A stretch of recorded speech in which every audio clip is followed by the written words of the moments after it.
Baik, mungkin langsung aja kita mulai ya. Bismillahirrahmanirrahim. Assalamualaikum warahmatullahi wabarakatuh. Waalaikumsalam Alhamdulillah, warahmatullahi wabarakatuh.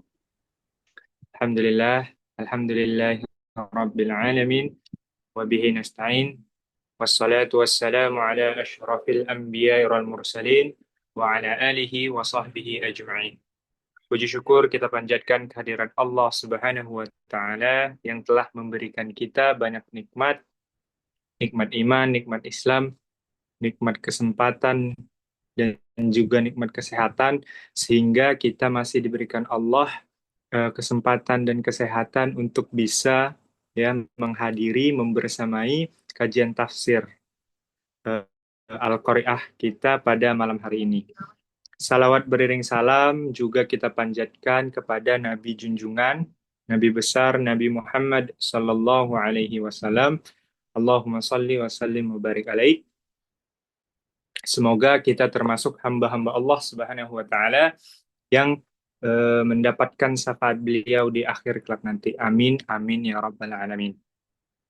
Mungkin pertama saya ucapkan selamat datang ya kepada teman-teman, Bapak, Ibu yang menghadiri sebagai peserta kajian tafsir pada malam hari ini. Yang terhormat ya perwakilan dari komunitas Cinta Quran Medan. Yang terhormat juga Ustadz kita ya pada malam hari ini, Ustadz Azam Azuhairi, dan yang saya sayangi teman-teman peserta, Bapak Ibu sekalian. Pada malam hari ini, insya Allah kita akan mentadabburi, ya, melihat, mendengar langsung bagaimana prosesi dari turunnya surah Al-Qari'ah, dan apa sih arti-arti atau makna yang terkandung dari setiap ayat-ayat yang ada di surah Al-Fatihah tersebut. Mungkin agar acara kita ini berjalan dengan lancar, kita buka acara ini dengan lafaz basmalah. Bismillahirrahmanirrahim. Selanjutnya tilawah Quran ya yang akan dibacakan oleh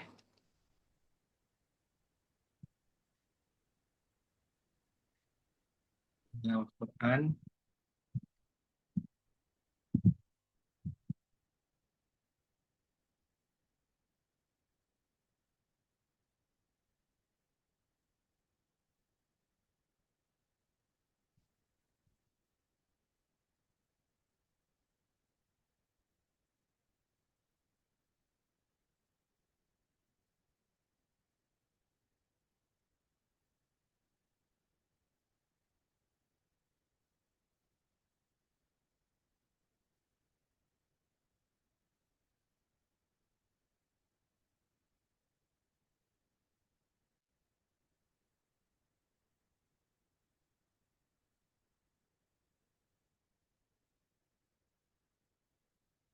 atau Farhan aja langsung ya untuk tilawah. Baik. A'udzu billahi minasy syaithanir rajim. Bismillahirrahmanirrahim. Al-Qari'ah. Mal-Qari'ah. Wa ma adraka mal-Qari'ah. Yawma yakunun nasu kal-farashil mabsus. وتكون الجبال كالإحن المنفوش فأما من ثقلت موازينه فهو في عيشة راضية وأما من خفت موازينه فأمه هاوية وما أدراك ما هي narun hamiyah. Dengan nama Allah yang Maha Pengasih lagi Maha Penyayang. Hari kiamat. Apakah hari kiamat itu? Dan tahukah kamu apakah hari kiamat itu? Pada hari itu, manusia seperti laron yang berterbangan, dan gunung-gunung seperti bulu yang dihambur-hamburkan. Maka, adapun orang yang berat timbangan kebaikannya, maka dia berada dalam kehidupan yang memuaskan atau senang. Dan adapun orang yang ringan timbangan kebaikannya, maka tempat kembalinya adalah neraka hawiyah. Dan tahukah kamu apakah neraka hawiyah itu? Yaitu api yang sangat panas. Sadaqallahul azim. Semoga dengan dibacakannya ayat tadi eh, dapat memberikan kita bagi yang membaca dan mendengarkannya pahala dan menggambarkan kita topik yang akan disampaikan ya, oleh Ustadz Azam pada malam hari ini. Mungkin langsung saja ya kita ke materi inti yaitu kajian tafsir surah Al-Qari'ah yang akan dibawakan oleh Ustadz Azam Az-Zuhairi. Kepada Ustadz Azam dipersilahkan. Baik, jazakumullah khairan katsiran berdasarkan atas waktu dan apa namanya pembukaannya tadi. Insyaallah kita sama-sama buka. Assalamualaikum warahmatullahi wabarakatuh. Waalaikumsalam warahmatullahi wabarakatuh. Innal hamdalillah nahmaduhu wa nasta'inuhu wa nastaghfiruh wa natubu ilaih. Wassalatu wassalamu ala asyrafil anbiya'i wal mursalin sayyidina Muhammadin wa ala alihi wa sahbihi ajma'in. Amma ba'd. Rabbi syrah li sadri wa yassir li amri wahlul 'uqdatam min lisani yafqahu qawli. Amma ba'd. Baik, yang pertama kita panjatkan puji serta syukur kita kehadirat Allah Rabb semesta alam yang senantiasa selalu memberikan kita begitu banyak kenikmatan. Nikmat iman, nikmat Islam, nikmat ihsan, serta yang paling utama adalah nikmat sehat. Karena di kondisi sekarang ini, apalagi di beberapa wilayah yang ya kita turut berduka cita ya, sedang mengalami musibah yang begitu luar biasanya, maka dengan ujian dan musibah yang seperti itu, rasa sehat atau memiliki badan yang bisa untuk terus senantiasa beribadah kepada Allah itu adalah salah satu kenikmatan yang luar biasa. Kita nggak bisa mengatakan mereka tidak beriman hanya karena mereka kesulitan untuk melaksanakan sholat bukan karena tidak mau, tapi karena badannya yang tidak mampu untuk berdiri bangun untuk melaksanakan sholat dan akhirnya terpaksa untuk sholat sambil tiduran seperti itu. Atau teman-teman kita yang sedang mengalami musibah banjir seperti itu, maka ada kesulitan untuk beribadah. Dan itulah yang perlu kita syukuri bagi teman-teman yang tidak mendapatkan musibah seperti itu. Jadi selain daripada nikmat iman, Islam, ihsan, ada nikmat yang begitu luar biasa yang Allah senantiasa berikan kepada kita, yaitu nikmat kebebasan untuk beribadah kepadanya. Gitu. Kalau kita tarik garis lagi, bagaimana saudara kita di Gaza? Kalau kita di Indonesia mungkin sekarang baru mengalami musibah apa namanya alam seperti itu. Tapi bagaimana sahabat-sahabat kita di Gaza, musibahnya itu bukan dari alam, tapi dari manusia-manusia yang tidak bertanggung jawab. Dan itulah yang perlu kita syukuri sebagai uh, apa namanya orang-orang yang mendapatkan nikmat begitu luar biasa daripada Allah Subhanahu Wa Taala. Karena itulah biasanya para ulama menyampaikan bahwa nikmat itu akan dikatakan nikmat oleh manusia yang tidak berpikir ketika Allah telah cabut. Jadi nikmat bernafas itu tidak kita hitung sebagai nikmat kalau kita masih bisa bernafas. Kalau kita sudah merasakan apa namanya sesak nafas, barulah kita tahu dan sadar bahwa uh, Allah berikan kita oksigen itu adalah sesuatu yang nikmat. Bagaimana kita punya gigi yang sehat, tidak ngilu, tidak sakit, itu kita nggak sadar kalau itu adalah nikmat. Tapi begitu datang rasa sakit, sakit gigi, ngilu, barulah kita tahu bahwa uh, punya gigi yang sehat itu adalah nikmat yang tersendiri dari Allah Subhanahu wa taala dan perlu kita syukuri. Yang kedua, salawat serta salam kita curah limpahkan kepada baginda Nabi besar Muhammad Sallallahu Alaihi Wasallam. Allahumma sholli wa sallim wa barik alaihi.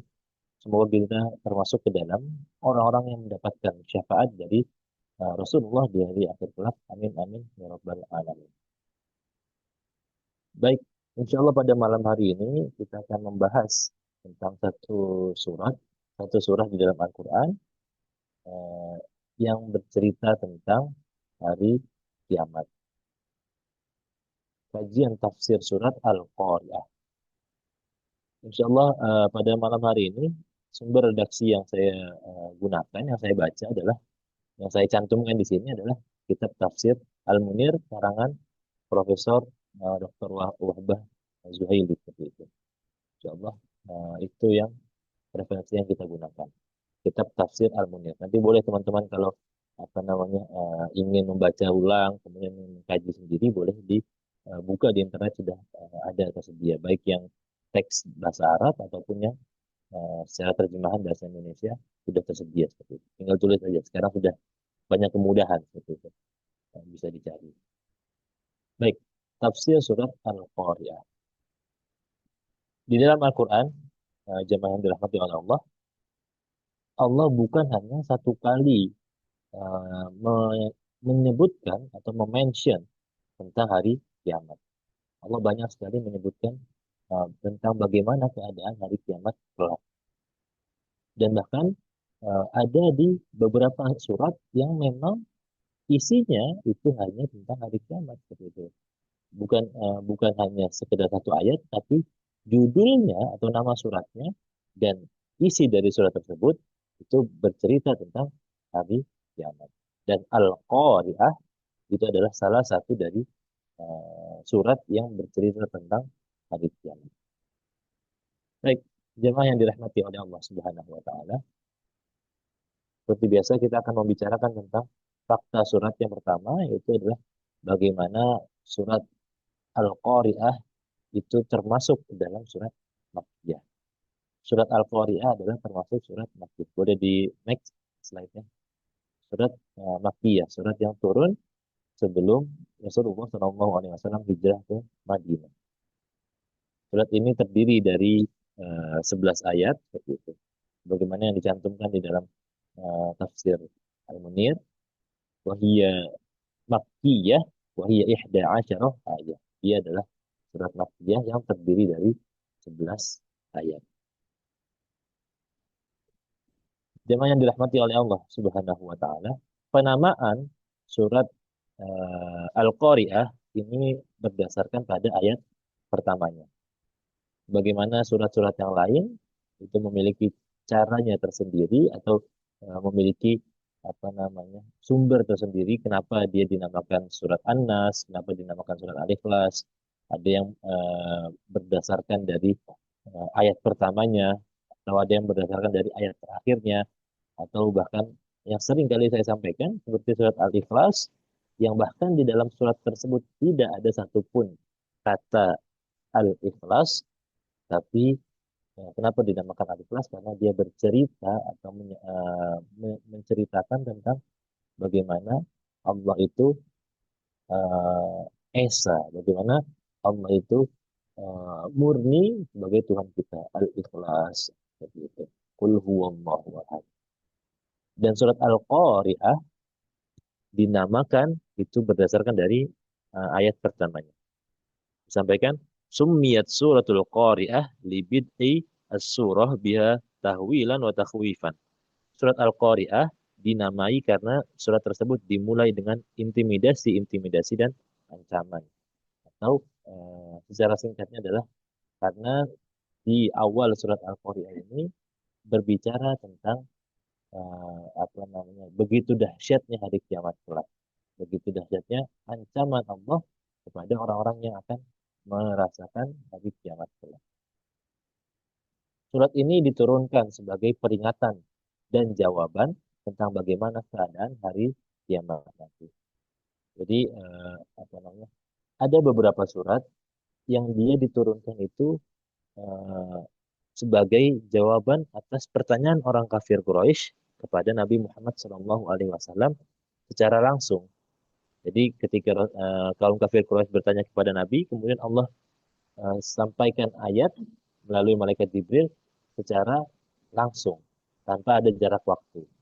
Dan ada juga beberapa surat yang eh, sebagai jawaban atas pertanyaan orang kafir Quraisy kepada Nabi Muhammad, akan tetapi ada jarak waktu antara pertanyaan dengan jawaban. Dan Al-Qari'ah adalah salah satu yang seperti itu. Jadi harus kaum Nabi Muhammad pada masa itu banyak bertanya tentang bagaimana hari kiamat, keadaannya seperti apa, kemudian apa yang akan terjadi, dan surat Al-Qari'ah turun sebagai jawaban atas pertanyaan tersebut. Baik, jemaah yang dirahmati oleh Allah Subhanahu wa taala, boleh dilanjut. Kiamat itu pasti, maka kita perlu untuk menyiapkan diri. Nah, ini yang menarik. Hari kiamat atau hari akhir kelak itu sudah pasti akan terjadi. Karena apa? Karena Allah sendiri yang menyampaikan. Karena Allah sendiri yang menyampaikan dan dikuatkan dengan apa yang disampaikan oleh Rasulullah SAW, bahwa kehidupan di dunia ini adalah sementara dan nanti akan ada yang namanya hari pembalasan dan akan ada hari kiamat. Kemudian disambung dengan penempatan, apakah kita masuk ke dalam surganya Allah Subhanahu wa taala atau kita masuk ke dalam naudzubillah min dzalik neraka yang begitu dahsyat. Maka hari kiamat itu adalah suatu kepastian, suatu kejadian atau fenomena alam yang pasti akan berlaku dan kita tidak mungkin bisa lari dari kondisi tersebut. Mau seberapa hebat teknologi yang kita punya, mau seberapa hebat kekuatan yang kita punya, kita bangun namanya rumah anti gempa seperti yang orang Jepang punya, ada rumah anti gempa seperti itu, atau bahkan nanti bisa jadi ada yang membuat rumah anti api seperti itu. Jadi kalau ada gunung meletus dia nggak akan kena terbakar. Dan itu nggak menutup kemungkinan. Tapi semua teknologi, semua kehebatan manusia akan tetap hancur. Karena apa? Karena Allah sampaikan bahwa hari kiamat itu pasti akan terjadi. Jadi dan ketika hari kiamat itu semua akan hancur sehancur-hancurnya. Dan itu yang akan kita bahas nanti di dalam surat Al-Qari'ah. Baik, maka pertanyaannya adalah ada di slide berikutnya. Apakah Muslim atau apakah orang Islam akan merasakan juga hari kiamat itu seperti apa? Nah, itu yang menjadi pertanyaan kita. Setelah kita berdiskusi atau berbincang bagaimana dahsyatnya hari kiamat, dan sebelum ke sana kita lebih ada satu pertanyaan yang menarik. Apakah orang Muslim akan merasakan juga hari kiamat? Nah, ini yang menarik. Kan katanya Allah Maha Adil ya. Allah Maha Adil. Apakah Allah akan menjadikan adil itu maksudnya semua orang akan merasakan hari kiamat atau bagaimana? Nah, itu yang menjadi pertanyaan. Karena apa namanya hari kiamat itu kan begitu luar biasanya. Orang kafir akan merasakan hari kiamat. Dan pertanyaannya, apakah orang Muslim juga akan merasakan hari kiamat? Maka jawabannya ada di hadis Nabi Muhammad SAW. La taqumus sa'ah illa ala syararin nas. Tidak akan berlaku hari kiamat kecuali terhadap orang-orang jahat. Maksudnya apa? Maksudnya adalah semua orang baik di muka bumi ini telah Allah cabut nyawanya sebelum hari kiamat berlaku. Sebelum ada hari kiamat, Allah telah mencabut nyawa umat muslim semuanya. Melalui apa? Melalui salah satu fenomena yang disebut dengan ad-dukhan atau asap-asap halus yang menyebabkan semua orang muslim aja yang meninggal dunia disebabkan oleh asap halus tersebut. Jadi ketika hari kiamat nanti, ketika gunung-gunung berterbangan, ketika gunung meletus, ketika ada gempa bumi yang sangat dahsyat, itu tidak ada orang muslim di sana. Jadi kita semua insya Allah kalau kita termasuk dalam orang-orang yang beriman tidak akan merasakan hari kiamat. Yang menjadi masalah adalah siapa yang bisa menjamin kita akan tetap berpegang kepada keimanan kita atau keislaman kita sampai hari kiamat. Makanya itu pertanyaannya. Betul, Nabi sampaikan bahwa kiamat tidak akan berlaku kalau masih ada orang baik. Maka pertanyaannya ada dua. Apakah kita masih tetap baik sebelum hari kiamat atau eh, kita sudah dicabut nyawanya oleh Allah terlebih dahulu? Kan gitu yang jadi problem. Kalau Allah cabut nyawa kita terlebih dahulu, itu nggak masalah. Artinya kita meninggal dalam keadaan muslim. Yang menjadi masalah adalah ketika ternyata naudzubillah min dzalik keturunan kita atau bahkan apa namanya kita sendiri kalau sampai kita berpaling dari agama Allah sebelum hari kiamat, yang artinya kita eh, akan merasakan hari kiamat disebabkan kita berpaling dari Allah Subhanahu wa taala. Kenapa demikian? Karena tantangan sebelum masuk kiamat itu luar biasa. Kalau teman-teman sekalian, Bapak Ibu sekalian ingat bahwa sebelum hari kiamat ada satu makhluk yang luar biasa besar dengan fitnahnya yang luar biasa turun ke muka bumi. Ya, dia adalah Dajjal. Laknatullah alaihi. Dajjal turun ke muka bumi dengan membawa fitnahnya yang luar biasa. Yang mana orang bisa sampai menganggap bahwa dia adalah Tuhan. Kenapa? Karena Allah berikan dia keistimewaan, bisa menghidupkan orang mati, kemudian bisa menjadikan tanah yang eh, apa namanya tidak tumbuh di sana tumbuh-tumbuhan, tapi bisa dia hidupkan kembali tumbuh-tumbuhan. Itulah kelebihan yang Allah berikan kepada Dajjal supaya orang-orang yang benar-benar punya keimanan itu lari daripadanya dan tidak mengikutinya. Dan orang-orang yang masih eh, jarang sholat, yang masih jarang ngaji, yang masih keimanannya itu kecil, itu tidak menutup kemungkinan akan goyang ketika Dajjal menghampirinya. Maka itulah yang menjadi problem kita. Apakah kita bisa bertahan dari fitnah Dajjal itu sendiri? Sehingga pada akhirnya nanti kita dicabut nyawanya oleh Allah dalam keadaan beriman kepada Allah dan kita masuk dalam surganya kelak. Maka jemaah yang dirahmati oleh Allah, la taqumus sa'ah illa ala syirarin nas. Tidak akan berlaku hari kiamat kecuali terhadap orang-orang jahat. Dan sebelum kiamat berlaku, semua orang Islam, semua orang Muslim telah Allah cabut nyawanya dengan ad-dukhon atau asap yang halus yang menjadikan semua orang beriman mati secara bersamaan. Baik jemaah yang dirahmati oleh Allah Subhanahu wa taala, maka ada yang namanya Yaumul Qiyamah Project atau namanya Project Hari Kiamat supaya kita terhindar dari hari kiamat. Supaya sebelum hari kiamat berlaku atau sebelum hari kiamat berlangsung, kita sudah Allah cabut nyawanya. Artinya apa? Supaya kita termasuk dalam orang yang beriman dan tidak merasakan bagaimana dahsyatnya hari kiamat kelak. Yang pertama adalah kita tetap istiqomah dalam keimanan dan ketakwaan kepada Allah Subhanahu wa taala. Karena ketika kita istiqomah, ketika anak cucu kita istiqomah untuk beriman kepada Allah, maka insya Allah Allah akan cabut nyawa kita sebelum merasakan hari kiamat. Kuncinya adalah dengan istiqomah. Kemudian yang kedua, dengan memperbanyak amal soleh. Syarat untuk bisa istiqomah dalam keimanan yaitu adalah dengan perbanyak amal soleh. Nggak bisa tuh kita istiqomah tapi kita nggak sholat, nggak bisa. Kita istiqomah kok. Kita setiap hari mau sholat, kita setiap hari mau ngaji, nggak bisa. Kita harus melaksanakannya dulu baru bisa masuk ke dalam kategori istiqomah dalam keimanan dan ketakwaan kepada Allah. Kemudian yang terakhir, baru dikuatkan dengan berdoa dan berharap kepada Allah, memohon supaya kita dimasuk ke dalam surganya Allah Subhanahu wa taala. Amin amin ya rabbal alamin. Baik, kandungan surat atau isi dari surat Al-Qari'ah itu sendiri itu apa? Uh, dalam kitab tafsir Al-Munir disampaikan maudhu' hadhihi surah al-makkiyah at-takhwif bi ahwalil qiyamah.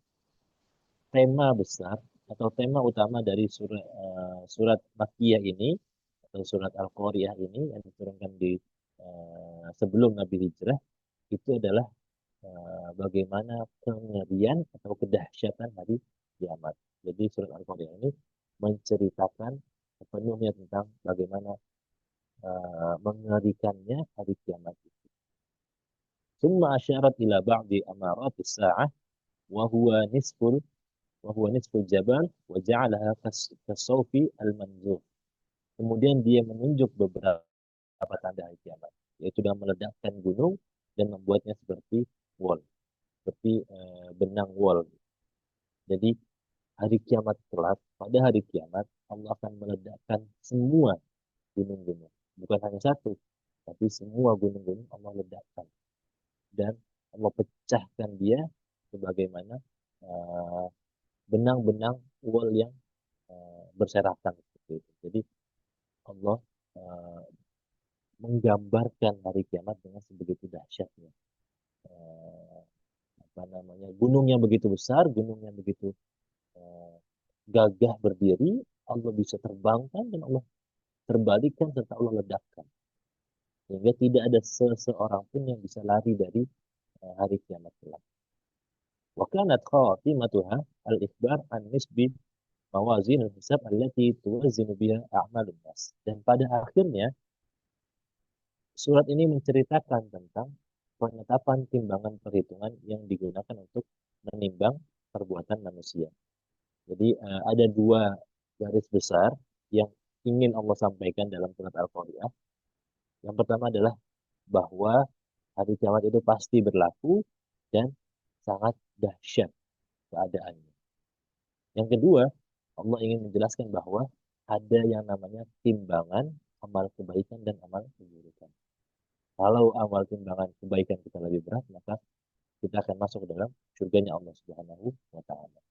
Tapi kalau amal keburukan kita wal'iyadzubillah itu lebih berat dari timbangan kebaikan kita, maka terpaksa kita untuk masuk ke dalam nerakanya Allah Subhanahu wa taala.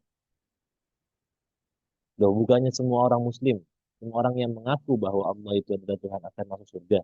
Iya, benar. Semua orang yang beriman, semua orang yang percaya bahwa Allah adalah Tuhan kita, itu akan masuk ke dalam surganya Allah Subhanahu wa taala. Tapi syarat untuk masuk ke dalam surganya Allah itu harus bersih dan suci. Bagaimana cara membersihkan, cara menyucikan diri kita dari dosa, yaitu dengan dimasukkan ke dalam nerakanya Allah Subhanahu wa taala untuk beberapa waktu dan kemudian baru dimasukkan ke dalam surganya Allah Subhanahu wa taala yang kekal. Jadi ada yang namanya penghapusan dosa. Penghapusan dosa dengan masuk ke dalam neraka terlebih dahulu. Baik, jemaah yang dirahmati oleh Allah Subhanahu wa taala, kita masuk ke pembahasan ayat demi ayat. Boleh di next tafsir ayat per ayat karangan tafsir Al-Munir, karangan Profesor Dr. Wahbah Suhaili. Al-Qari'ah artinya adalah hari kiamat yang menggetarkan. Boleh dilanjut. Al-Qari'ah maksudnya adalah ad-darbu bisyiddah wa huwa min asma'i yaumil qiyamah. Al-Qari'ah secara bahasa itu artinya ada ad-darbu bisyiddah, pukulan yang sangat dahsyat, pukulan yang sangat keras. Ad-darbu itu adalah pukulan seperti itu. Wa huwa min asma'i yaumil qiyamah, dan dia adalah salah satu nama hari kiamat. Jadi nama hari kiamat itu ada banyak. Al-Qari'ah dan Al-Haqqah. Kemudian ada nama-nama yang lainnya. Dan itu maksudnya satu, yaitu hari kiamat. Sumiyat bidzalik li'annahu taqarra'al qulub wal asma' bi ahwaliha wa afza'iha asyadidah minal qar'. Dinamakan demikian karena menggetarkan hati dan telinga dengan kengerian dan teror yang intens. Jadi ketika hari kiamat berlaku, itu sudah pasti hati kita bergetar karena ketakutan dan telinga kita kesakitan. Karena apa? Karena ada suara yang begitu dahsyat berlaku. Bagaimana? Ya kalau kita tahu, kalau kita ngeliat videonya ya, bagaimana ketika gunung meletus itu luar biasa suaranya ya, keras. Dan itu baru satu gunung. Hari kiamat nanti semua gunung akan meletus secara bersamaan. Maka bisa kita bayangkan bagaimana dahsyatnya hari kiamat kelak. Dan itu terjadi secara intens dan terus-menerus. Kenapa demikian? Karena hari kiamat adalah hari berakhirnya kehidupan di dunia. Maka Allah tugaskan kepada semua makhluknya, baik itu gunung, baik itu laut, baik itu apalagi pohon-pohon dan lain sebagainya, Allah tugaskan kepada mereka untuk menjadi musnah, menjadi rata bumi.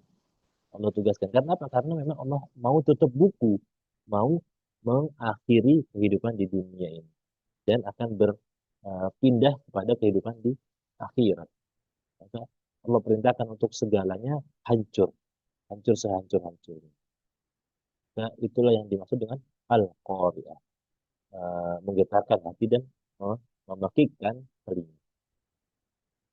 Baik, kemudian al-qari'ah, mal qari'ah. Apakah hari kiamat itu? Apakah al-qari'ah itu? Apakah yang dimaksud dengan al-qari'ah? Dalam kitab tafsir Al-Munir disampaikan, maksud dari ayat ini adalah lita'zimi sya'niha wa tafkhimihi. Pertanyaan pada kalimat mal qari'ah itu bertujuan untuk memperbesar perkara hari kiamat. Jadi ini sudah biasa terjadi, sudah biasa berlaku di dalam Al-Quran bahwa Allah selalu memberikan ayat-ayat yang fungsinya itu untuk memberikan kita fokus ke sana. Jadi Allah nggak berhenti di Al-Qari'ah, tapi Allah berikan tambahan apakah Al-Qari'ah itu atau apakah hari kiamat itu. Jadi selain Allah mau menyampaikan kita ada yang namanya hari kiamat, tapi Allah juga ingin, wahai manusia, fokuslah bahwa ada yang namanya hari kiamat kelak. Dan bukan cuma ada, kamu harus mempersiapkan. Kalau kamu muslim, maka kamu harus memastikan dirimu senantiasa Islam, senantiasa berpegang teguh pada kalimat la ilaha illallah Muhammad Rasulullah. Itu yang harus kita pegang teguh. Sampai kapan? Sampai Allah cabut nyawa kita. Bagi orang-orang yang non-muslim, Allah ingin sampaikan, wahai orang-orang kafir, ada yang namanya hari kiamat. Dan hari kiamat itu hanya berlaku pada orang-orang kafir. Maka bertaubatlah kalian. Nah, itu yang Allah ingin sampaikan. Di ta'zimi sya'niha.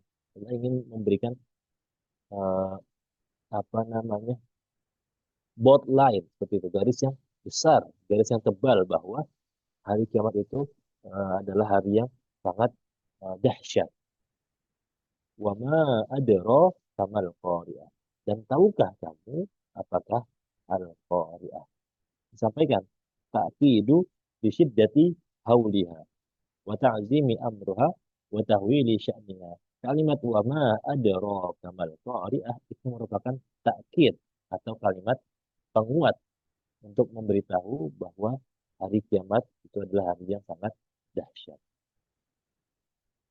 Boleh dilanjut ini ya, apa namanya, slide-nya di skip. Wa ma adraka mal qari'ah sebagai kalimat penguat. Jadi Allah sampaikan 3 kali al-qari'ah dalam awal-awal surat tersebut. Al-qari'ah, mal qari'ah, wa ma adraka mal qari'ah. Supaya apa? Supaya kita benar-benar fokus terhadap hari kiamat kelak. Supaya kita benar-benar berhati-hati terhadap hari kiamat kelak. Jemaah yang dirahmati oleh Allah Subhanahu wa taala, ada satu hadis yang menjelaskan kita, ya boleh di skip, yang menjelaskan kita bagaimana uh, rentetan atau susunan kejadian akan berlaku menjelang hari kiamat kelak. Atau ada tanda-tanda besar yang akan menjelaskan bahwa hari kiamat sudah akan berlaku. Boleh dilanjut? Innaha lan takuma hatta tarawna qablaha 10 ayat. Ada 10 tanda-tanda bahwa hari kiamat akan berlaku kelak. Saya bacakan saja ya karena slide-nya tertutup. Oke. Ada 10 tanda besar bahwa hari kiamat akan berlaku. Dalam hadis Nabi Shallallahu Alaihi Wasallam, sesungguhnya hari kiamat tidak akan berlaku, melainkan setelah kamu melihat sebelum daripadanya 10 tanda. Jadi ada 10 tanda besar. Kalau tanda-tanda kecil sudah banyak berlaku di zaman sekarang. Bagaimana orang membangun masjid yang besar, kemudian membangun bangunan yang tinggi seperti itu. Nah, itu salah satu tanda-tanda kiamat kecil. Maka eh, kita perlu berhati-hati. Dan sekarang ada yang eh, dinamakan dengan tanda besar. Alamatus sa'ah al-kubro. Tanda-tanda yang besar. Rasulullah Shallallahu Alaihi Wasallam menyebutkan tanda-tanda tersebut adalah keluarnya asap atau ad-dukhan, dan ini yang menyebabkan semua orang Muslim meninggal dunia. Kemudian yang kedua, keluarnya Dajjal dengan fitnahnya yang begitu luar biasa, seperti itu. Kemudian keluarnya ad-dabbah. Ad-dabbah adalah hewan-hewan yang melata seperti itu, yang menjadi penyebab salah satu kerusakan di muka bumi. Kemudian ada terbitnya matahari dari barat. Kemudian turunnya Nabi Isa alaihissalam. Kemudian keluarnya Ya'juj dan Ma'juj yang sangat sangat dahsyat kegiatannya, atau bisa merusakkan semua yang ada di hadapannya. Dan yang kemudian ada 3 gerhana, yaitu gerhana di timur, gerhana di barat, dan satu lagi gerhana di Jazirah Arab. Dan yang terakhir adalah keluarnya api dari gunung Merapi di kota Aden, Yaman, yang menghalau manusia ke tempat berkumpul mereka. Dan sekarang dari semua tanda-tanda ini baru terlihat apa namanya kemungkinan saja. Jadi eh, belum ada tanda yang nyata yang benar-benar sudah terjadi. Dua di antaranya adalah eh, Ya'juj dan Ma'juj, bagaimana konspirasi-konspirasi yang eh, ada seperti itu, katanya ada di balik gunung yang sangat besar seperti itu. Nah, itu ada konspirasinya. Dan ada yang terakhir, yaitu api di Yaman. Seperti itu. Kalau jemaah yang dirahmati Allah ini buka YouTube, kemudian tulis api di Aden, Yaman, maka itu akan terlihat ada api keabadian, api yang kekal di sana. Itu api yang sangat besar, lubang api yang tidak akan padam. Nah, itulah yang akan menghalau manusia akhirnya lari daripada kawasan tersebut. Dan itu adalah 10 tanda besar, alamatus sa'ah al-kubro, tanda besar bahwa hari kiamat akan berlaku. 10 tanda ini uh, bukan maksudnya ketika ada Dajjal keluar itu kiamat, enggak. Tapi akan berlaku kiamat. Bukan ketika Nabi Isa alaihissalam turun ke bumi, kiamat sedang berlaku, enggak. Tapi akan berlaku dalam waktu dekat. Ya. Itu kenapa dinamakan dengan tanda-tanda kiamat yang besar. Baik, jemaah yang dirahmati oleh Allah Subhanahu wa taala, yauma yakunun nasu kal farashil mabthus. Pada hari itu manusia akan berterbangan seperti laron-laron. Dalam kitab tafsir Al-Munir ini dijelaskan bahwa apa namanya? Yauma yakunun nasu kal farashil mabthus. Kenapa Allah memilih laron sebagai hewan yang disamakan dengan manusia ketika hari kiamat kelak? Karena yang sama-sama kita tahu ya bahwa laron itu muncul ke apa namanya ke lingkungan kita itu setelah hujan saja. Jadi laron akan hadir atau akan ada tiba-tiba itu setelah hujan. Dan kemana dia pergi? Dia akan pergi mencari cahaya. Maka seperti itulah keadaan manusia di hari kiamat kelak. Dia akan pergi mencari tempat yang aman. Walaupun sebenarnya tidak ada tempat yang aman. Begitu juga dengan laron. Laron akan pergi ke lampu eh, dan merasa bahwa lampu itu adalah tempat yang aman. Dan ternyata apa? Ternyata lampu bukanlah tempat yang aman. Karena manusia bisa dengan mudah menutup lampu, mematikan lampu, dan akhirnya laran mati begitu saja. Maka disampaikan dalam tafsirnya, boleh dilanjut. Yauma yakunun nasu kal farashil mabthus ay yauma yakhrujun nas minal qubur yusiruna ala ghairi huda fi kulli ittijah. Pada hari seluruh manusia keluar dari kuburannya dan berjalan tidak tentu arah. Maksudnya apa? Maksudnya adalah Allah menggambarkan keadaan bahwa manusia akan berlarian seperti mayat yang tidak tahu arah. Dia lari ke sana kemari tanpa tahu arah tujuan. Itulah kenapa disampaikan bahwa ketika hari kiamat kelak, kita tidak akan lagi ingat tentang keluarga kita. Kita tidak akan lagi ingat tentang orang-orang yang kita sayangi. Kita akan lebih fokus kepada diri kita sendiri dan menyelamatkan diri kita. Kalhasrati at-ta'ira al-ma'rufah al-muntashirah al-mutafarriqah. Keadaan mereka seperti itu seperti larang yang berterbangan atau seperti larang yang bertebaran. Dan seperti layaknya serangga yang bertebaran seperti nyamuk yang berlapar. Pada akhirnya manusia ketika hari kiamat itu seperti hewan-hewan atau serangga-serangga yang sangat banyak dan dia pergi ke sana kemari. Artinya berlari secara kumpulan tapi tidak tahu mau lari kemana. Itu yang digambarkan di dalam surat Al-Qari'ah.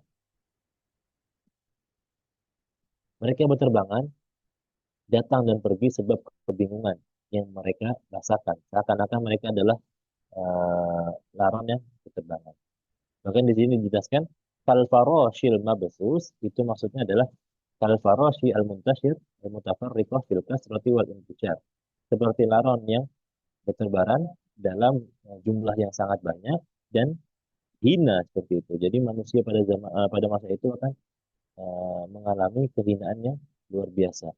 Nah, pada waktu hari kiamat itulah kita baru sadar bahwa ada zat yang lebih besar dari kita. Tapi apakah Allah akan berikan kita kesempatan untuk bertaubat? Tentu tidak. Ketika sudah kalang kabut, ketika sudah kita berada di titik yang paling panik, maka kita tidak akan terpikir untuk beriman kepada Allah. Orang-orang kafir yang merasakan hari kiamat itu tidak akan bisa bertaubat. Bukan Allah nggak ngasih kesempatan atau nggak ngasih peluang, tapi memang tidak akan terpikir. Secara akal sehat, ketika kita sedang panik, maka kita akan berusaha mencari tempat yang paling aman. Dan kalau kita tidak menganggap Allah adalah tempat teraman kita, maka kita tidak akan bisa untuk mengatakan bahwa Allah adalah Tuhan kita. Maka pada saat itulah orang-orang kafir akhirnya tersadarkan bahwa ada zat yang lebih besar dari mereka, bahwa ada suatu apa namanya, suatu hal yang bisa menyebabkan mereka meninggal dunia, bisa menyebabkan dunia ini hancur begitu saja. Maka itu yang disebut dengan hari kiamat. Qala Zamakhsyari, ulama namanya Zamakhsyari, dia mengatakan penyerupaan mereka dengan laron adalah dalam jumlah yang banyak. Kenapa kok di dalam Al-Quran ini disebutkan bahwa manusia ini kal-farashil mabthus, seperti laron yang berterbangan? Menurut Zamakhsyari adalah karena laron itu selalu datang ke rumah-rumah setiap selesai hujan ya, itu selalu dalam jumlah yang banyak. Kan nggak mungkin ada satu laron aja yang datang ke rumah kita, pasti selalu banyak. Kalaupun ada satu yang masuk, itu biasanya yang masuk, yang di depan rumah itu biasanya sudah banyak kumpul di sana, bahkan sudah mati seperti itu. Maka disampaikan penyerupaan mereka dengan laron adalah karena jumlahnya yang banyak dan lemah. Laron itu umurnya nggak pernah panjang. Kalau kita perhatikan ya, itulah yang luar biasanya Allah. Dan bukan tugas kita untuk mencari tahu di mana eh, apa namanya mereka berkembang biak seperti itu. Tapi itulah luar biasanya Allah. Allah bisa menciptakan hewan laron di saat hujan aja. Kalau kita apa namanya sadar ya, biasanya laron itu akan datang ketika selesai hujan dan akan mati pada saat itu juga. Artinya mereka tidak sempat untuk melarikan diri dan bersembunyi setelah hujan reda. dan lampu dimatikan. Maka biasanya kita akan melihat mereka akan mati dan berserakan di lantai-lantai rumah kita. Karena apa? Karena mereka lemah dan hina. Terbang kemana arah angin, bagaimana larang berterbangan ke cahaya lampu. Maka pada saat hari kiamat kelak, itulah yang akan terjadi. Kita akan kepanikan dan lari ke sana kemari seperti laron yang mencari cahaya. Wa takunul jibalu kal aihnil manfush. Dan gunung-gunung diibaratkan oleh Allah seperti bulu yang berhamburan. Apa yang ingin Allah sampaikan di dalam ayat ini? Yang ingin Allah sampaikan adalah bahwa Allah Maha Kuasa, Allah Maha Besar, Allah Maha atas segalanya. Karena apa? Karena gunung yang begitu besar, gunung yang begitu berat bisa Allah terbangkan seperti bulu-bulu yang berhamburan. Kalau kita lihat, bulu itu sangat ringan seperti itu. Bulu itu sangat ringan, kita tiup aja bisa terbang. Dan di ayat ini disampaikan, watakunu jibal, dan gunung-gunung akan menjadi seperti kal ihnil manfush, bulu-bulu yang diterbangkan. Allah jadikan gunung yang begitu besar dan begitu gagah berdiri terbang seperti bulu-bulu yang berangkat. Itu kalau bukan karena zat yang luar biasa, zat yang sangat hebat, zat yang sangat maha atas segalanya, maka nggak mungkin bisa menjadikan gunung terbang begitu saja. Gunung-gunung menjadi seperti bulu yang mempunyai warna yang bermacam-macam dan berhamburan. Jadi gambaran oleh Allah Subhanahu Wa Taala tentang gunung-gunung yang akan terjadi nanti. Dan pada apa namanya? Pada beberapa ayat Allah menggambarkan juga. Boleh dilanjut slide-nya. Gambaran Allah tentang keadaan gunung pada saat hari kiamat kelak. Ada paling tidak kurang-kurangnya di dalam kitab tafsir ini ada 3 gambaran Allah tentang keadaan gunung pada hari kiamat kelak. Keadaan yang pertama adalah antasiru kasaiban mahilan, terpecah belah.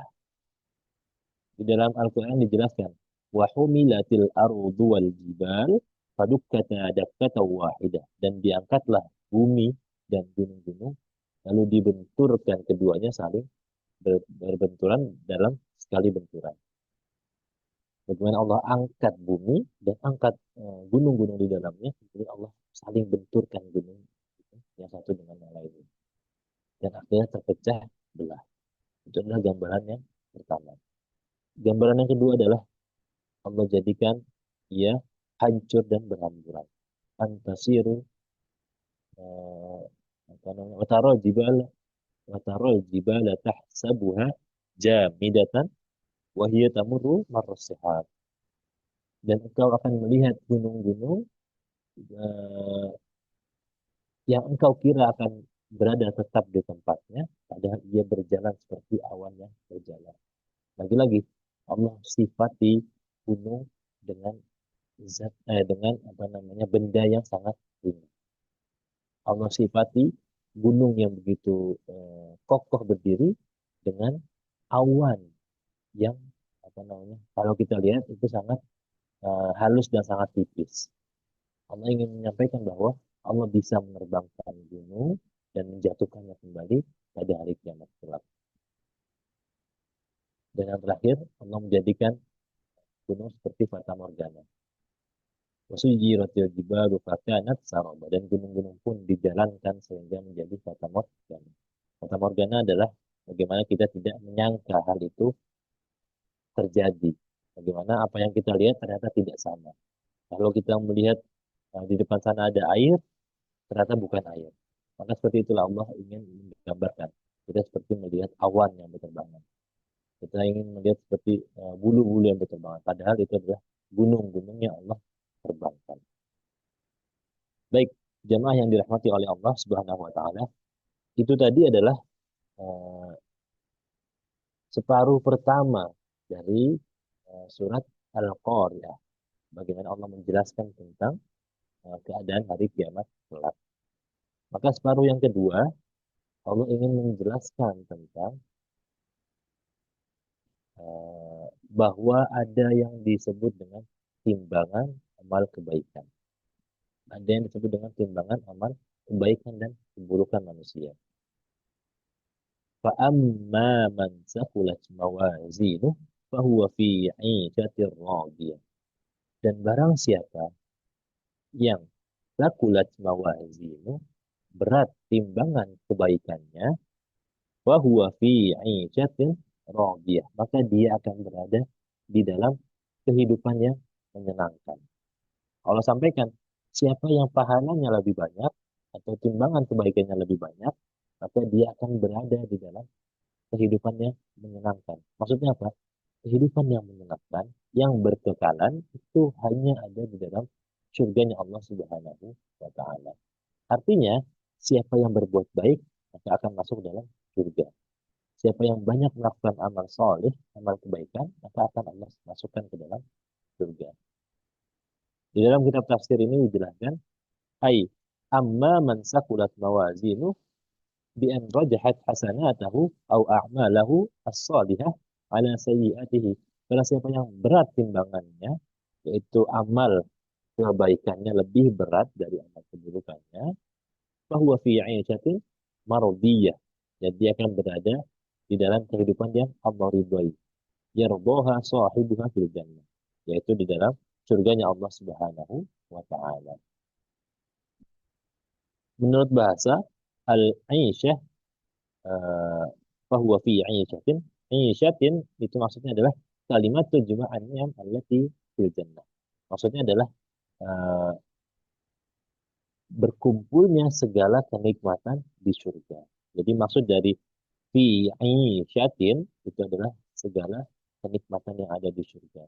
Maka siapa yang lebih berat amal kebaikannya, Allah akan masukkan ke dalam surga Allah Subhanahu wa taala, dan sifat dari surga itu adalah kekal abadi selamanya.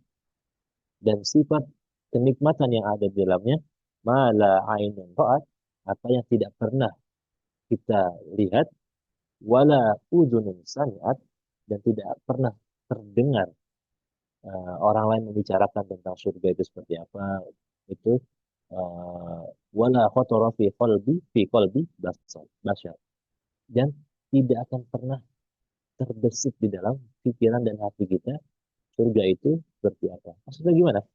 Maksudnya adalah semua yang pernah kita lihat, semua yang pernah kita dengar, semua yang pernah kita pikirkan tentang kenikmatan surga lebih daripada itu.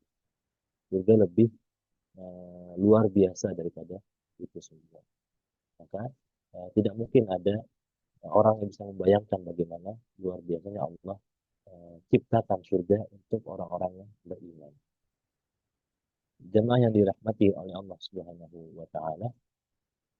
Maka sebaliknya, wa amma man khaffat mawazinu, dan siapa yang ringan timbangan kebaikannya, fa ummuhu hawiyah, maka tempat kembalinya adalah neraka hawiyah. Barang siapa yang lebih banyak keburukannya daripada kebaikannya, atau tidak mempunyai kebaikan sama sekali bahkan, itu orang-orang kafir, maka tempatnya adalah di neraka Jahannam. Summiyat Jahannam hawiyatan wa hiya al-halikah. Neraka Jahannam dinamakan juga neraka hawiyah, yang berarti hancur. Li'annahu yahwi fiha ma'a anak qa'riha, yang berarti hancur karena orang yang memasukinya akan hancur. Jadi eh, semua orang yang masuk ke dalam neraka telah akan hancur sehancur-hancurnya.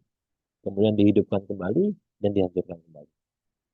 Seperti itu secara terus-menerus sampai apa namanya? Sampai tidak ada akhirnya. Itulah kedahsyatan dari nerakanya Allah Subhanahu wa taala. Karena Allah itu Maha Adil. Orang-orang yang beriman, Allah tahan kenikmatan di dunianya, karena memang sesungguhnya dunia bukan tempat untuk mencari atau mengumpulkan kenikmatan, maka Allah berikan kenikmatan di surga kelak. Dan bagi orang-orang kafir, Allah bagikan kenikmatan di dunia. Makanya biasanya orang-orang kafir itu cenderung lebih kaya dan lebih maju di dunianya. Karena apa? Karena memang fitrahnya seperti itu. Allah bagi kehidupan yang apa namanya sejahtera di dunia, tapi kelak akan masuk ke dalam nerakanya Allah Subhanahu wa taala. Jemaah yang dirahmati oleh Allah Subhanahu wa taala, boleh dilanjut. Yang udah dijamin surga aja ibadahnya nggak berhenti. Nah kita, kapan kita mau mulai beribadah? Itu pertanyaan besarnya. Sahabat radhiyallahu anhum, asyara mubasyirin bil jannah, orang-orang yang dijamin oleh Allah masuk ke dalam surganya Allah Subhanahu wa taala ketika mendapatkan informasi dari Rasulullah bahwa kamu akan masuk ke dalam surga, bukan lantas dia berhenti dan tidur sepanjang hari, enggak.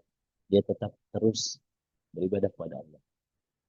Sahabat yang sudah dijamin masuk ke dalam surga itu tidak berhenti untuk melafazkan la ilaha illallah Muhammadur Rasulullah. Tidak berhenti untuk berdakwah kepada Allah. Tidak berhenti untuk mengajak kepada kebaikan. Padahal dia tahu dia akan dimasukkan ke dalam surga. Tahu dari mana? Dari Rasulullah yang menyampaikan. Siapa Rasulullah?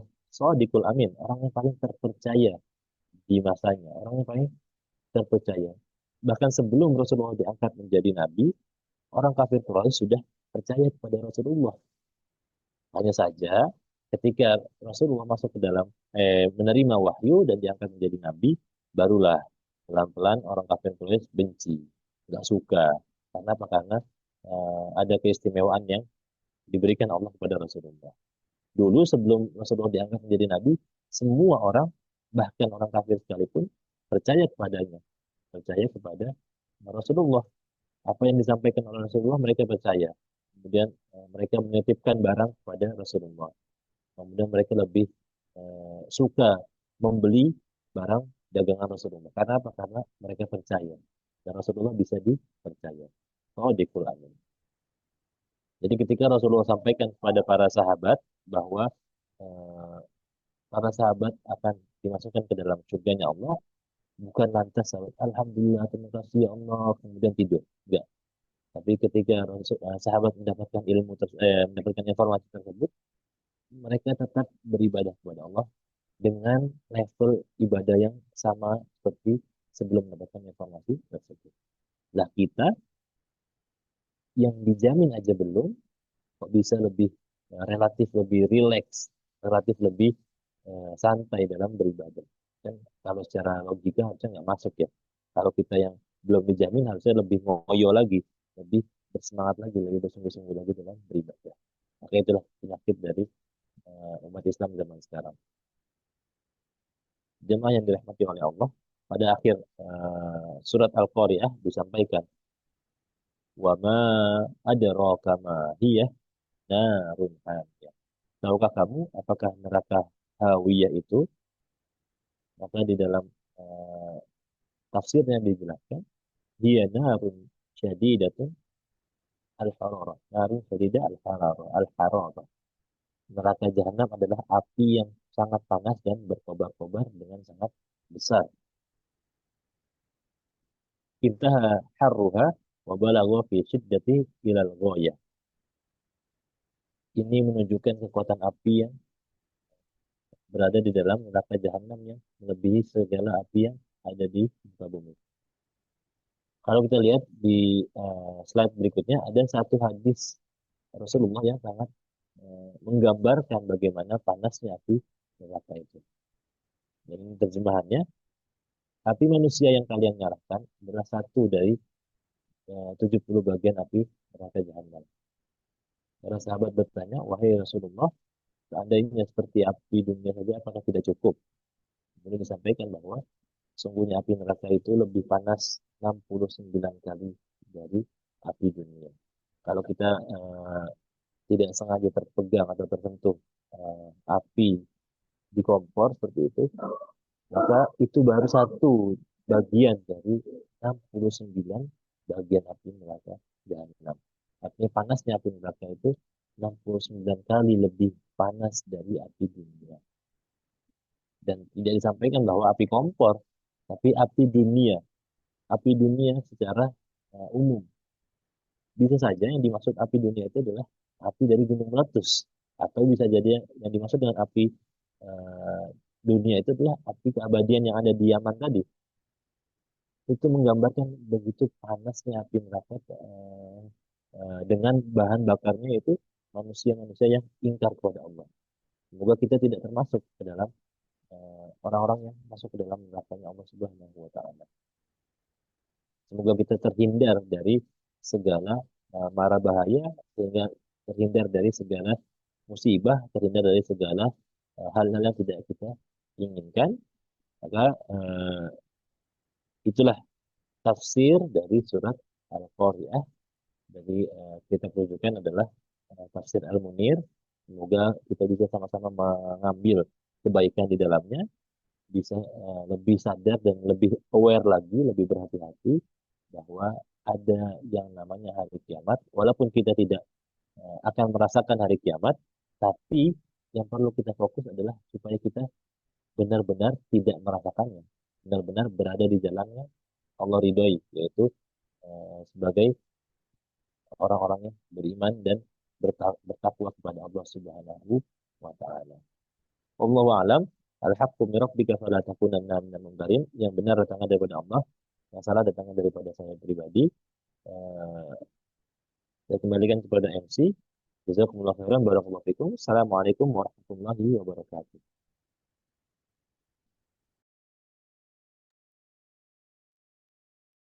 Waalaikumsalam warahmatullahi wabarakatuh. Masya Allah, tabarakallah. Makasih Ustadz atas ilmu yang telah diberikan mengenai surah Al-Qari'ah ini ya. Bagaimana kita harus mengimani datangnya hari kiamat dan kita mempersiapkan diri dengan lebih baik lagi. Mungkin dari materi yang telah disampaikan, kita akan masuk ke sesi tanya jawab ya.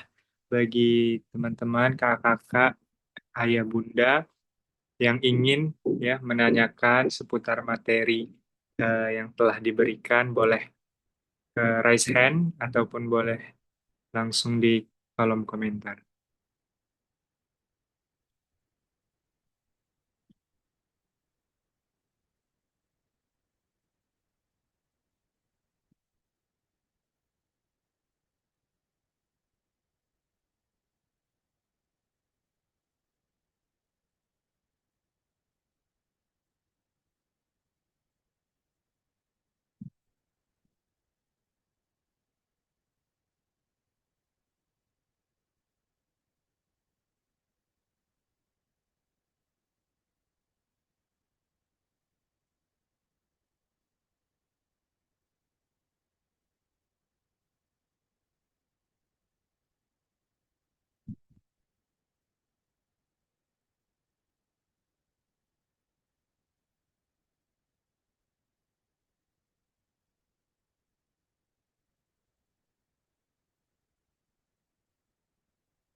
Mungkin kalau belum ada, dari Farhan boleh, Ustaz?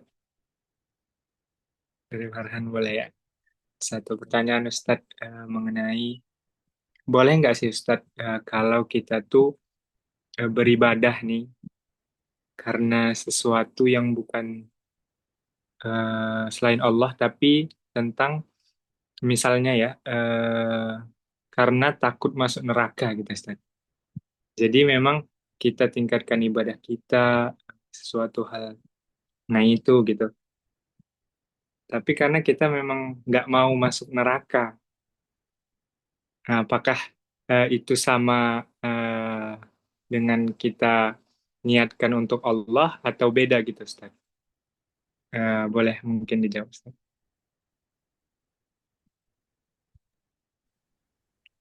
Ya, sudah. Apa namanya?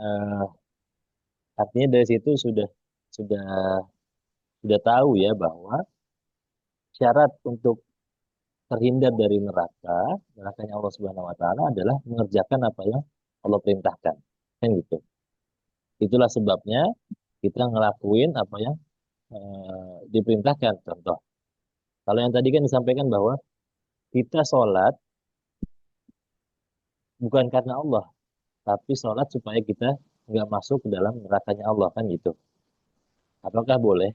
Maka pertanyaannya adalah gimana kita tahu bahwa dengan kita sholat kita terhindar dari nerakanya Allah? Jawabannya adalah karena ketika kita sholat kita telah mengerjakan apa yang diperintahkan oleh Allah. Dan ketika kita mengerjakan apa yang diperintahkan oleh Allah, kita akan terhindar dari nerakanya Allah. Itu semua akan terhubung jadi apa namanya, satu sumber, yaitu adalah mengerjakan perintah Allah karena memang Allah perintahkan.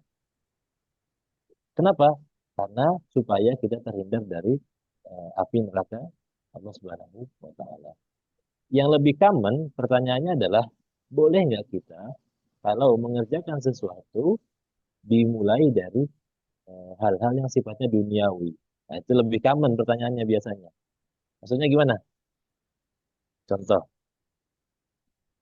orang tua kita nyuruh kita sholat di masjid dan kita keadaannya sudah balik, sudah sudah apa namanya, sudah dosa kita tanggung sendiri, pahala kita terima sendiri. Kemudian tapi kita masih duduk masih tinggal di rumah orang tua kita. Kita nggak ngekos, kita nggak pisah dari orang tua seperti itu. Kemudian orang tua kita nyuruh kita sholat di masjid. Kita pergi ke masjid untuk melaksanakan sholat. Pertanyaannya, gimana kalau kita sholat di masjid itu karena disuruh orang tua? Niat utamanya dari disuruh orang tua, boleh apa enggak? Nah, itu lebih lebih common biasanya pertanyaan seperti itu dan lebih relate seperti itu karena banyak terjadi. Oke, pertanyaannya adalah, maka jawabannya adalah bagaimana yang disampaikan oleh ulama bahwa meninggalkan suatu amal kebaikan dikarenakan bukan perintah Allah itu juga nggak boleh. Jadi mengerjakan amal kebaikan karena selain daripada Allah itu nggak boleh karena ria, ya kan? Kita sholat, kita puasa, kita sedekah karena orang lain selain daripada Allah itu nggak boleh karena hukumnya adalah ria. Dan meninggalkan apa yang Allah perintahkan karena orang lain, jadi kita udahlah kita nggak sholat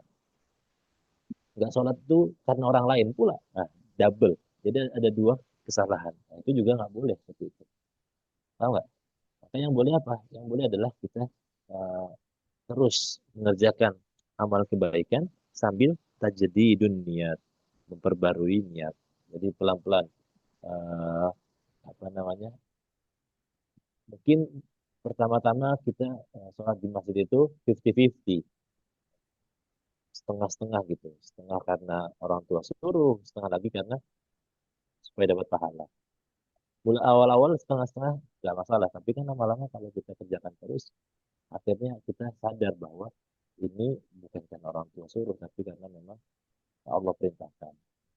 Yang nggak boleh justru kalau kita uh, ninggalin hal tersebut karena apa namanya, karena orang lain, nah itu yang justru nggak boleh. Gitu. Kita udah bawa duit 50.000 ke masjid, mau sedekah, tapi karena rame di masjid, aduh, nggak deh, takut nanti dinilai ria seperti itu. Akhirnya kita nggak sedekah. Nah, itu malah nggak boleh. Karena apa? Karena kita meninggalkan kebaikan demi orang lain. Nah, itu justru yang lebih bahaya. Nah, jadi itu yang apa namanya, lebih common dan lebih relate pertanyaannya biasanya seperti itu. Allahu alam, semoga eh, terjawab ya. Baik, syukron Ustaz. Mungkin bagi Bapak Ibu sekalian, teman-teman, abang kakak yang ingin menambahkan pertanyaan, boleh mungkin langsung raise hand dan atau bisa di kolom komentar.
Baik,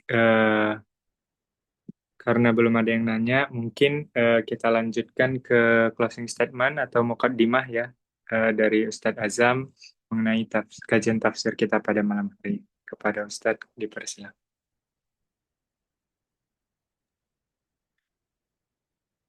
Oke, alhamdulillah eh, kita sudah selesai ya membahas tentang tafsir surat Al-Qari'ah yang berisikan tentang bagaimana dahsyatnya hari kiamat dan bagaimana di akhir kelak kita akan dipertemukan dengan timbangan kebaikan dan keburukan, bahwa semua yang kita lakukan itu akan ditimbang mana yang lebih berat, apakah kebaikan kita atau keburukan kita, apakah timbangan amal soleh kita lebih berat dari amal salah. Nah, itu yang akan menjadikan kita layak atau tidak masuk ke dalam surganya Allah Subhanahu wa taala.